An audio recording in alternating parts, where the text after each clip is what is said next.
Bonjour à tous et bienvenue dans ce nouveau numéro de l'Appart. L'Appart, c'est toutes les 2 semaines l'entretien avec un décideur de l'innovation.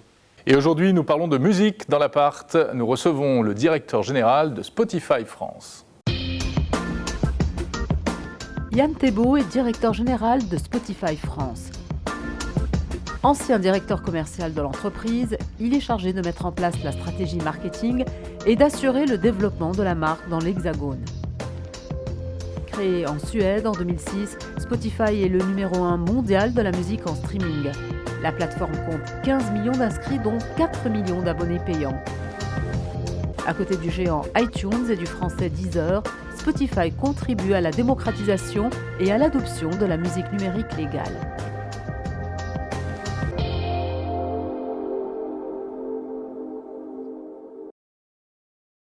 Bonjour Yann Thébault. Bonjour. Et merci d'avoir accepté notre invitation ici dans l'Appart.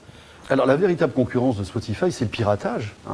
Absolument. Effectivement, vous êtes en face d'un modèle économique qui est terrifiant, c'est la disposition de la musique pour tout le monde gratuitement. Est-ce que vous pensez que vous pouvez inverser la vapeur? Parce que c'est vrai qu'on va parler des jeunes qui aujourd'hui téléchargent de la musique pas forcément de manière légale. Est-ce que vous arrivez à les pousser à payer pour avoir le même service en fait? En plus, il n'y a même pas que les jeunes, Alors, c'est terrible. Oui, les jeunes, avant de les moins pousser jeunes. à payer, on essaie de les pousser à utiliser le service gratuit, parce que ça s'adresse avant tout à une cible jeune, en priorité. C'est pour eux vraiment la possibilité de pouvoir accéder à toute la musique qu'ils souhaitent découvrir légalement et gratuitement. Donc le payant, c'est quelque chose qui se fait dans un second temps.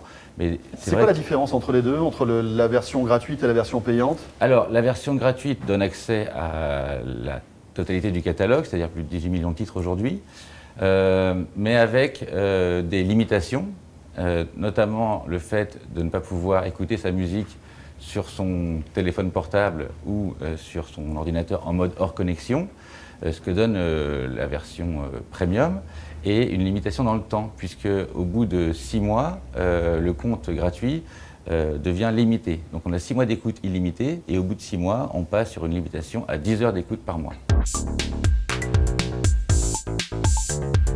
La société a été créée en 2005, et c'est vrai que le service a été lancé en Suède et en Angleterre en 2008, exactement. On a ensuite développé le service dans d'autres pays, comme la France et l'Espagne, tout début 2009. Et puis, il y a aussi la petite start-up suédoise qui est partie à la conquête des États-Unis, ça quand même, c'est... Tout à fait, c'était en juillet l'année dernière, c'était vraiment quelque chose d'important pour nous. Ça avait toujours été un objectif, ça a pris du temps, ça n'a pas été simple, mais on a réussi à pouvoir se lancer sur ce fabuleux marché avec un énorme potentiel évidemment. Et c'est vrai que pour nous c'était une forme d'aboutissement, puisque parti de Suède, on ne pensait pas pouvoir arriver si vite à lancer le service aux États-Unis, et aujourd'hui ça contribue effectivement aussi à notre renommée. Et puis le partenariat avec Facebook. Aussi, effectivement. C'est une étape quand même importante. Ça aussi, absolument, c'est important de le souligner. Il paraît que Mark Zuckerberg adore Spotify. Oui, c'est ce qu'il a dit. Il paraît qu'il est fan. Ouais. C'est vrai que lors de l'introduction du service, du lancement du service, il était plutôt super emballé. Et rassure, il est abonné payant Il est abonné payant, absolument. Il peut se permettre, je crois. Ce qui était un peu surprenant au début du partenariat, parce que subitement, tous les utilisateurs de Spotify se sont retrouvés mis à nu. Leurs goûts musicaux ont été partagés. Ah oui. J'ai appris que Jérôme Colombin était fan de David Guetta. C'était un peu bizarre. C'était un choc quand même au départ. C'était assez drôle d'ailleurs pour nous, parce qu'on avait pas mal de remontées d'utilisateurs qui ne souhaitaient pas forcément partager leurs goûts sur Facebook, divulguer leurs goûts musicaux. C'est pour ça qu'on a développé un bouton qui permet d'être en écoute privée, de manière à ce que tout le monde puisse partager ou pas ce qu'il écoute. Voilà. Ça vous a surpris cette réaction un petit peu hostile en fait? Oui et non, c'est vrai que on n'avait pas anticipé autant, et puis en y réfléchissant, c'est vrai que ça peut rester du domaine de la sphère privée, ce qu'on écoute, donc on respecte également ce choix, et nous on était vraiment partis sur un état d'esprit d'ouverture maximum. Et c'est pour ça qu'on n'avait pas suffisamment peut-être anticipé ces réactions. On voit que certains artistes refusent à Spotify. La dernière fois, je cherchais Jean-Jacques Goldman, il n'est pas présent sur Spotify. Francis Cabrel n'est pas présent sur Spotify. Supertramp n'est pas présent sur Spotify. Pas Supertramp, pardon, les Eagles. Malgré tout, il manque quand même des stars comme ça. Vous n'arrivez pas à les convaincre de venir sur votre service? Par contre, il y a David Guetta, je te signale. Ça, on l'a bien remarqué, effectivement. Il y a encore quelques absents. Effectivement. En plus des accents de taille quand même, des absents de taille. C'est certain. Maintenant, c'est vrai qu'on a la plupart des artistes internationaux ou français importants, on va dire, mais avec encore quelques trous. Nos équipes travaillent pour essayer de trouver des Et là, moyens. ce sont les artistes qui ne veulent pas venir. Je prends l'exemple d'un Goldman, c'est lui qui ne veut pas venir ou est-ce que c'est la maison de disques qui refuse? Parfois l'un, parfois l'autre. C'est assez compliqué parce que c'est vraiment que du cas par cas. Aujourd'hui, on a des demandes aussi d'artistes qui ne souhaitent être que dans la partie premium, donc payante, et pas dans la partie gratuite. C'est quelque chose que nous ne souhaitons pas, puisque l'idée de Spotify, c'est vraiment l'accessibilité au plus grand nombre, à tous, et l'équité. Donc pourquoi proposer des titres ou des artistes uniquement dans l'un ou dans l'autre? Et ça, on veut vraiment éviter. Quitte à refuser, donc, par exemple, de distribuer des albums. On sait que l'année dernière, il y avait eu des problèmes avec Coldplay, par exemple, mais aussi avec Adele, qui n'était pas présente sur votre service. Tout à fait. On sent quand même que voilà, tout le monde n'adhère pas à ce service de musique en streaming. Il y a des artistes qui refusent parce qu'ils estiment qu'ils gagnent plus d'argent en achetant une chanson sur iTunes où ils vont être rémunérés au téléchargement. Tout à fait.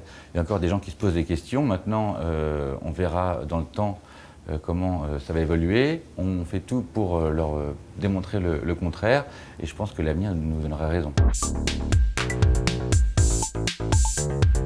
Alors, les innovations pour Spotify, que va-t-il se passer dans les prochains mois? On dit que vous pourriez lancer une version web, parce qu'aujourd'hui, Spotify, c'est d'abord un logiciel qu'il faut télécharger, et on ne peut pas simplement vous écouter en cliquant sur une page.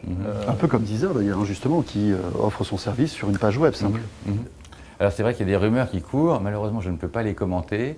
Aujourd'hui, il faut absolument télécharger ce logiciel dont vous parliez. Pour l'instant, il y a des évolutions en cours, mais je ne peux pas les commenter. Alors on parle aussi d'un service de vidéo à la demande qui pourra arriver chez Spotify. Là aussi, j'imagine que le culte du secret chez Spotify fait que vous ne pouvez pas répondre à ça. Là-dessus non plus, je ne peux pas répondre. Notre créneau, c'est vraiment l'audio. On aimerait déjà pouvoir apporter le meilleur service possible sur l'audio, et c'est un peu prématuré de parler de vidéo. Des applications complémentaires à l'intérieur du logiciel Spotify, c'est aussi au programme? Oui, ça c'est en plein développement. Aujourd'hui, on a plus d'une quarantaine d'applications disponibles. C'est vrai que ça fait partie de la volonté de pouvoir proposer le meilleur écosystème possible. Elles servent à quoi, ces applications? À enrichir l'expérience utilisateur. Donc, Par exemple, des applications comme TunesWiki, qui permet d'avoir les paroles de chansons qui défilent en temps réel, un peu comme un karaoké. On a d'autres applications qui permettent des rencontres. Donc ils font matcher les profils musicaux avec d'autres critères comme l'âge, la région et autres. On a des applications dédiées à la musique classique. Donc par affinité musicale, on peut se rencontrer en fait, c'est ça? Tout à fait, absolument. Ah oui. Ça c'est possible.